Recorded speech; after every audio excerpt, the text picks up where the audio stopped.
Hello guys, আমি হন্তু আৰু আহিছে দেই মিথুন লগা দানা কাটিবলৈ বাবা তিনিজন পাহাৰতে উঠি কিনে আছে দেই আপোনালোকে দেখাই দি আছে আৰু পিছতে ঘৰতে বি যাই কিনে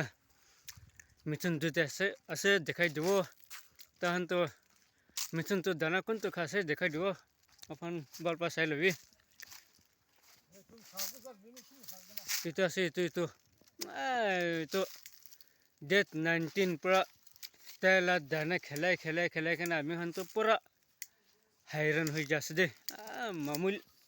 दुख नहीं को बोले नहीं आमी हंतो प्रतिदिन मिथुन काटी बोले से प्रतिदिन काली लस itu पहाड़ ते आई बोले से जंगल ते अपन भी बल पर साइल भी